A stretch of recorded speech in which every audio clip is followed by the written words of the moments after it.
నమస్తే, I'm Radha Priyanka, certified career councillor for teens. మనం చాలాసార్లు మన పిల్లలు చాలా కష్టపడి చదువుతున్నారు, బట్ దానికి తగ్గ రిజల్ట్ రావట్లేదు అని ఫీల్ అవుతాం. దానికి రీజన్ వాళ్ళు సరిగ్గా ఫోకస్ చేయకపోవడము, ఇంకేదో కాదు, వాళ్ళ లెర్నింగ్ స్టైల్ టీచింగ్ స్టైల్స్తో మ్యాచ్ అవ్వకపోవడం. లెర్నింగ్ స్టైల్ టీచింగ్ స్టైల్స్తో మ్యాచ్ అయినప్పుడు బెస్ట్ రిజల్ట్స్ వస్తాయి. అండ్ జస్ట్ రిజల్ట్స్ మాత్రమే కాదు, it has a role in career decisions also. So learning style అంటే ఏంటి అండ్ ఎన్ని టైప్స్ ఉన్నాయి అండ్ డీటెయిల్స్ అన్నీ ఈ వీడియోలో తెలుసుకుందాం. Let's get in to the video. Learning style అంటే మన పిల్లలు ఏ విధంగా చదువుకుంటే వాళ్ళు ఎక్కువగా నేర్చుకోగలరు అండ్ మంచిగా గుర్తుపెట్టుకోగలరు. Every child learns differently. వాళ్ళ లెర్నింగ్ స్టైల్ మనం అర్థం చేసుకుంటే వాళ్ళ లెర్నింగ్ ఈజీ అవుతుంది and right subjects and careers choose చేసుకోవడానికి కూడా హెల్ప్ చేస్తుంది. 4 major different types of learning styles are visual, auditory, kinesthetic and read and write. Visual learners visuals చూసి లైక్ డయాగ్రామ్స్, పిక్చర్స్, చార్ట్స్ ఇవన్నీ చూసి నేర్చుకుంటే వాళ్ళకి చాలా బాగా అర్థమవుతుంది అండ్ వీడియోస్ కూడా హెల్ప్ చేస్తాయి. దానివల్ల వాళ్ళకి అర్థం చేసుకోవడం చాలా ఈజీ అవుతుంది. ఇలాంటి వాళ్ళు డిజైన్స్, ప్లానింగ్ ఇలాంటి ఫీల్డ్లో ఎక్సెల్ అవుతారు. And next type is auditory.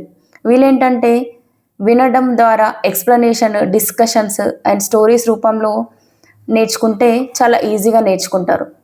వీళ్ళు కమ్యూనికేషన్, టీచింగ్ ఇలాంటి ఫీల్డ్లో సెట్ అవుతారు. రీడింగ్ అండ్ రైటింగ్ లెర్నర్స్ అంటే వీళ్ళు చదవడం, రాయడం అండ్ ఇంపార్టెంట్ పాయింట్స్ హైలైట్ చేసుకోవడం, మళ్ళీ వాళ్ళ ఇంపార్టెంట్ పాయింట్స్ రీరైట్ చేసుకోవడం, ఇలా వాళ్ళ మెటీరియల్ ద్వారానే వాళ్ళు బాగా నేర్చుకోగలరు. ఇలాంటి వాళ్ళు లా, రీసెర్చ్ ఇలాంటి ఫీల్డ్స్కి సెట్ అవుతారు. And next kinesthetic learners. వీళ్ళేంటంటే వాళ్ళకి డెమాన్స్ట్రేషన్ చేసి చూపిస్తే బాగా అర్థం చేసుకుంటారు.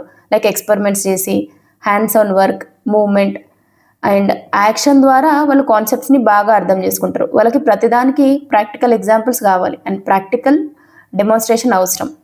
అలా చూపించినప్పుడు వాళ్ళు చాలా బాగా చదువుతారు. అండ్ ఇలాంటి వాళ్ళు హెల్త్ కేర్, టెక్నికల్ జాబ్స్ ఇలాంటి వాటిలో ఎక్సెల్ అవుతారు. మనం దీన్ని ఒక రియల్ లైఫ్ ఎగ్జాంపుల్తో అర్థం చేసుకోవడానికి ట్రై చేద్దాం. ఇమాజిన్ ఒక చైల్డ్ ఉన్నాడు. హీఈస్ అ కైనెస్థెటిక్ లెర్నర్. అంటే ఎక్స్పెరిమెంట్స్ చేసి ప్రాక్టికల్గా ఫీల్ అయినప్పుడే ఆయన బెటర్గా అర్థం చేసుకోగలరు అండ్ ఫోకస్ చేయగలడు. కానీ పేరెంట్స్ వాళ్ళని అలాంటి స్టూడెంట్ని లా ఫీల్డ్లో వేశారనుకోండి, ఆర్ ఏదైనా ఫీల్డ్ దాంట్లో ఎక్కువసేపు రాయడం, చదవడం ఇలాంటిది ఉంటే ఆ పిల్లోడు బోర్డ్ అండ్ స్ట్రెస్డ్గా ఫీల్ అవుతారు. అప్పుడు పేరెంట్స్ ఏమనుకుంటారు, అరే మా బాబు వీక్ ఉన్నాడు చదువుల్లో అనుకుంటారు. కానీ యాక్చువల్గా ఈ ప్రాబ్లం వాళ్ళ లెర్నింగ్ స్టైల్ అర్థం చేసుకోకపోవడం వల్ల వచ్చింది.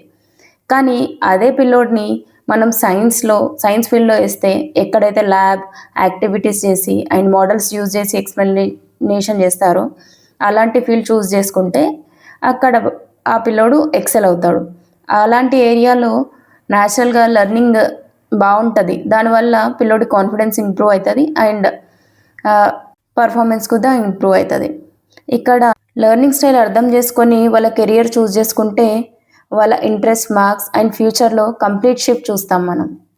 సో మనం మన పిల్లల కెరియర్ డిసైడ్ చేసుకునే ముందు వాళ్ళ personality, skills, interest and learning styles ఇవన్నీ అర్థం చేసుకొని ఇవన్నీ వాళ్ళు ఏ ఫీల్డ్లో అయితే యూజ్ చేయగలరో, ఏ ఫీల్డ్స్కి మ్యాచ్ అవుతుందో అలాంటి ఫీల్డ్స్ చూస్ చేసుకున్నప్పుడు మనం ఒక clear and confident career choice తీసుకోవచ్చు. వాళ్ళ కెరియర్ వాళ్ళ నేచర్తో మ్యాచ్ అవుతుంది.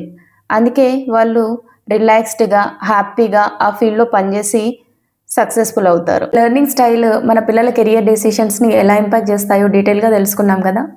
నెక్స్ట్ వీడియోలో కెరియర్ మోటివేటర్స్ ఏంటి and how the impact career decisions తెలుసుకుందాం. Till then keep watching. Thank you.